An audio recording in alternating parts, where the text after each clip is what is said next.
buying houses for stash houses, buying speedboats, buying new trucks, finding new docks, always making your business more and more and more sophisticated and expanding more and more. Okay, so you've got 50 million going in and out of this business. That I need to deal with somehow. That you need to deal with. You create an entire business on just what to do with the cash. So we had lawyers flying money to the Cayman Islands all the time for us. You can't take more than 10,000 in cash out of the country. Of course, here I am talking to the king of marijuana smuggling. I'm sure you figured out a way to get those hundreds out of the country too. In those days, everybody was going to the Cayman Islands with suitcases full of money. They didn't care.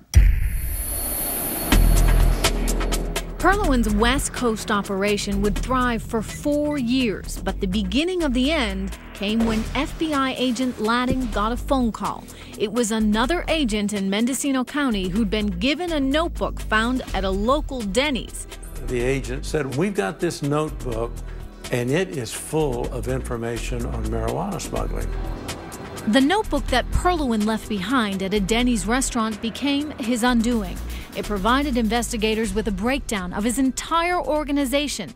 The book was the key to everything we found. Even had financial reports in it. Couldn't imagine that anybody who was somewhat competent running an organization would walk away and leave their most prized possession sitting in a booth at Denny's.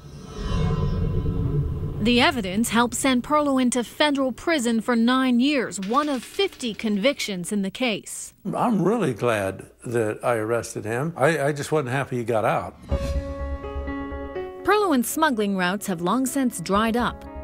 Chuck Ladding is retired, and Bruce Perlowan, who was released from prison in 1991, says he's moved on to other, more legitimate endeavors. Knowing what you know now, knowing that you went to prison for 9 years as a result of this, would you do it again?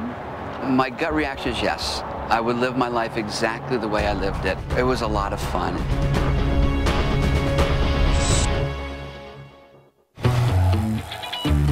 Coming up. I could have never imagined that we would see the kind of marijuana growing operations that we're seeing today. On the front lines of America's war on pot, it turns out there's a Mexican connection. They send people up here. If they don't do what they're told, they and their family will be harmed. That's next, when Marijuana Inc. Inside America's Pot Industry returns.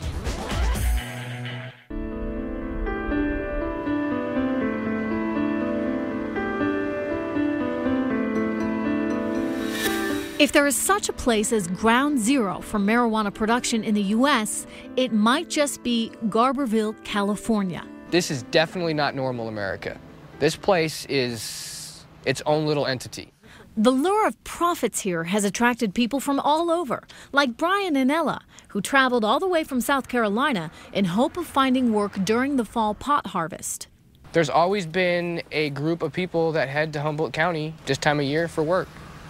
For weeks, they've been living out of their van, hoping to hit pay dirt trimming marijuana buds.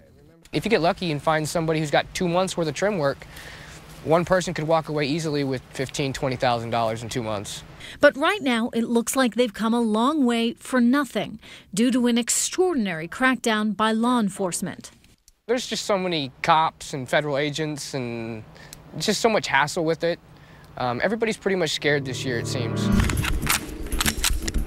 In a state believed to supply more than half the nation's marijuana, an upsurge of guns and helicopters has come to California's Emerald Triangle.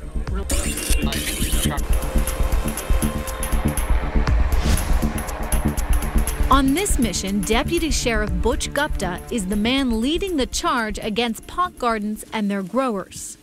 Somebody's got to keep their head up all the time looking around, because you never know if these guys are going to get upset. You never know if they're armed, if they're going to shoot at you. Gupta heads one of California's airborne search and destroy squads, bent on finding marijuana grows hidden in the rugged wilderness. On the day we followed him, Gupta and his team uncovered a water source, possible evidence of a pot garden deep in this Mendocino County forest. These guys are uncanny at finding water anywhere. It almost seems like they can find it in the desert. The sophistication of these remote gardens is remarkable. Jerry-rigged irrigation systems complete with plastic tubing and fertilizer. They'll run this black poly pipe for miles. We chased 2 miles worth of pipe one time into a garden system to where they can get it into the sun where they need the light for the plants. And it's hidden right here. You can't even see it, but as I clean it up, it runs right into the garden area. The garden is actually just past these trees.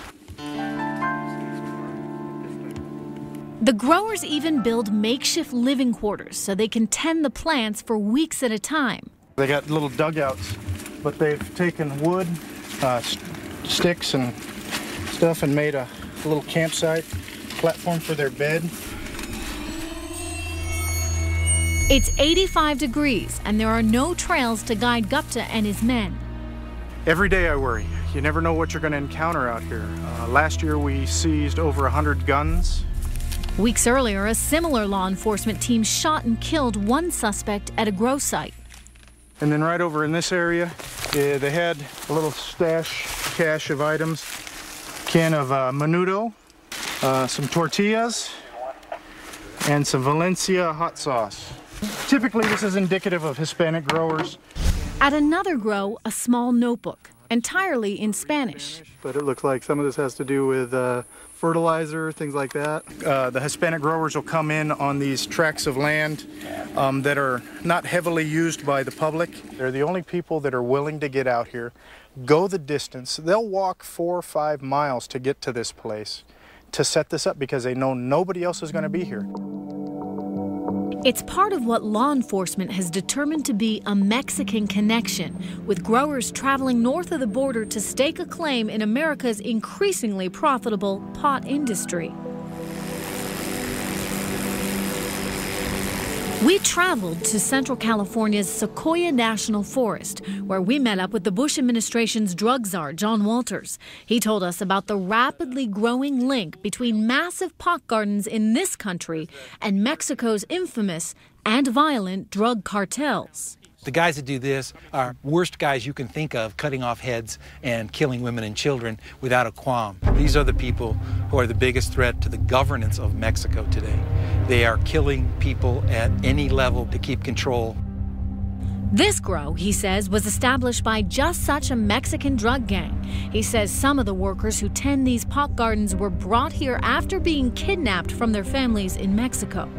They send people up here who in some cases have been sent up, just grabbed from their families, sent up and been told if they don't do what they're told, they and their family will be harmed.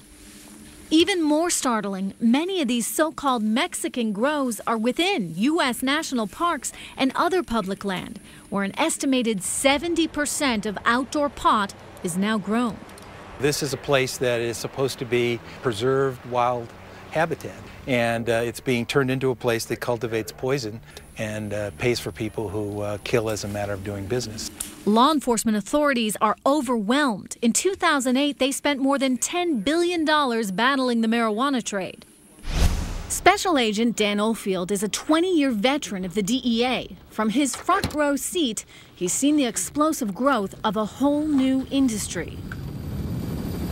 I could have never imagined that we would see the kind of marijuana growing operations that we're seeing today in Northern California.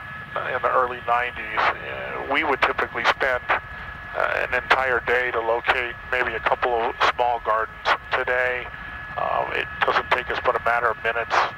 136 out of this one? 146. 146. With every passing year, a new record is set. In 2008, law enforcement seized more than 5 million plants in California alone. We're crossing over this home right out here in the middle. You can see there's a large attached greenhouse to this house, and there's marijuana plants inside that greenhouse. A very distinct color that you can see through the glass. Oldfield wonders if the fight against marijuana is paying off and questions whether law enforcement is winning this war. We're seeing the number of plants on the ground, the number of indoor grows that we're seeing, the number of Mexican marijuana grows that we're seeing. I would have to say no, that we're not winning. Well, the people that are winning are the people up here who are sustaining, a marijuana culture, and that's basically what we have.